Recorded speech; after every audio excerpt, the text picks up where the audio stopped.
Jurassic world Rebirth. Atlantic ஓஷன்ல முன்னொரு காலத்துல வந்து டைனாசர்ஸ் வச்சு ரிசர்ச் பண்ணிட்டு இருந்தாங்க. அந்த டைனாசர்ஸோட சாம்பிள் எடுக்க இப்ப பிரசன்ட்ல ஒரு கர்வட் டீம், ஜோரா, டங்கன், அப்புறம் அந்த கார்ப்பரேட் மேனேஜர் போய் அங்க இருக்கிற டைனாசர்ஸோட டிஎன்ஏ பிளட் சாம்பிள்ஸை எடுத்தாங்களா இல்லையா அப்படிங்கிறதா இந்த ஜுராசிக் வேர்ல்டு ரீபர்த் படத்தோட ஒரு சின்ன பேஸ் லைன். ஸோ ரிவ்யூ வீடியோக்கு போறதுக்கு முன்னாடி ஹலோ ஹாய் ஃப்ரெண்ட்ஸ், நான் தான் உங்க ஜெயராம் கிருஷ்ணன் பேசுறேன். குட்டி மெசேஜ். சக்சஸ்ங்கிறது ஜெயிக்கிறது அப்படிங்கிறது இல்ல, அது ஒருத்தருக்கும் ஒவ்வொரு பாயிண்ட் ஆஃப் வியூல இருக்கும். நீங்க so called society called success அப்படிங்கிற ஒரு லைன் பாத்துல வந்து போயிட்டு அந்த சக்சஸ்க்காக நீங்க உழைச்சிட்டு இருந்தீங்கன்னா, நீங்க உழைக்கிற போடுற எஃபர்ட்ஸ் அதை பத்தி நான் தப்பு சொல்ல. பட் ஆனா சப்போஸ் அந்த சக்சஸை உங்களால அச்சீவ் பண்ண முடியலன்னா, ஃபெயிலியர் ஆயிடுச்சுன்னா, ஸோ நீங்களாவே ஒரு சக்சஸை வந்து அச்சீவ் பண்ணிக்கோங்க. ஒவ்வொரு நாளுமே வந்து என்னை பொறுத்த வரைக்கும் மூச்சு வாங்குறதே வந்து ஒரு பெரிய விஷயம் தான். அதுவே பெரிய சக்சஸா பாக்குறேன். ஸோ அந்த மாதிரி உங்களோட சக்சஸ் மீட்டரை வந்து நீங்க டிசைட் பண்ணுங்க. மற்றவங்க என்ன சொல்றாங்களோ அதை பண்ணாதீங்க, அதையும் உங்க சக்சஸ் மீட்டரா வைக்காதீங்க.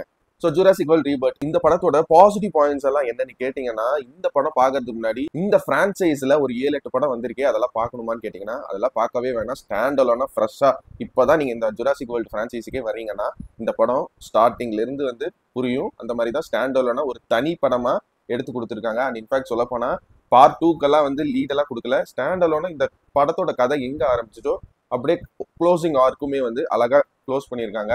இது பார்ட் 2 பார்ட் 3க்கு போகுமான்லாம் தெரியல. பட் இது வந்து ஒரு ஸ்டாண்ட் அலோன் ஃபிலிமா எல்லாத்துக்குமே ஜென்ரல் ஆடியன்ஸ் உட்பட நல்லாவே ஒர்க் ஆகும். அண்ட் டைனோசஸை ரொம்ப பிரம்மாண்டமா காட்டியிருக்காங்க. குறிப்பா ஐமேக்ஸ் ஸ்கிரீன்ஸ்ல கிடைச்சிச்சுன்னா இந்த படத்தை போய் பாருங்க.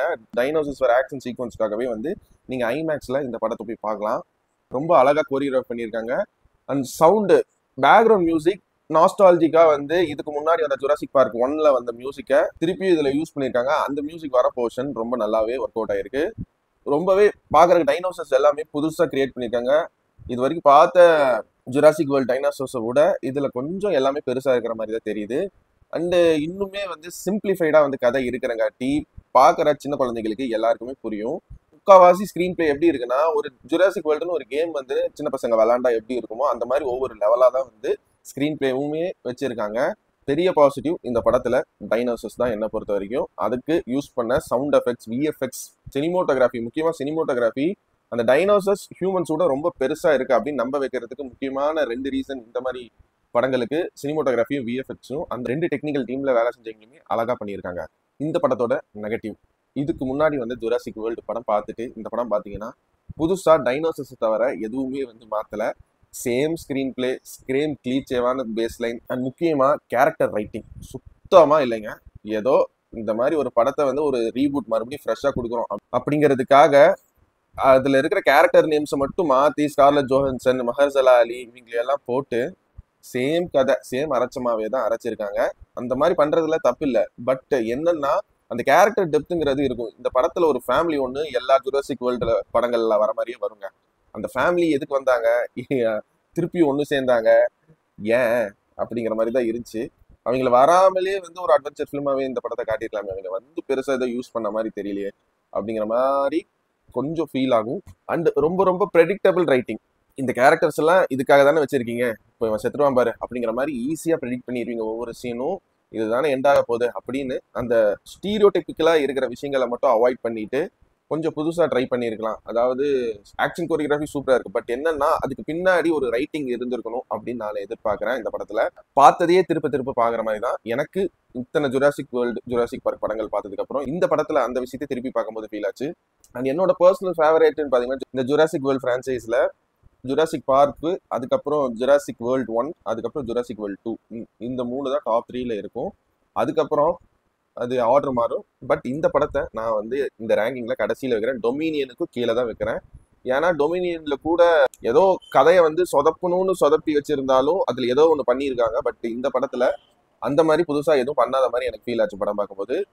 இது முழுக்க முழுக்க என்னோட ஒப்பீனியன். நீங்க படம் பார்க்கும்போது உங்களுக்கு வேற மாதிரி கூட ஃபீல் ஆகலாம். ஏன்னா வந்து சிம்பிளிஃபைடா இருக்கு கதை. கொஞ்சம் ரொம்ப ஆரவாரமா வந்து இது வந்து இப்படி இதுல இந்த சயின்டிபிக் டேர்ம் இருக்கு அப்படின்லாம் இல்லை. படம் பார்க்குறவங்களுக்கே வந்து புரியுற மாதிரி அந்த ஒரு டாக்டர் கேரக்டர் இருக்கும். அது மூலியமா வந்து எல்லாத்துக்குமே புரியுற மாதிரி தான் வந்து எல்லா சீனுமே வச்சிருக்காங்க.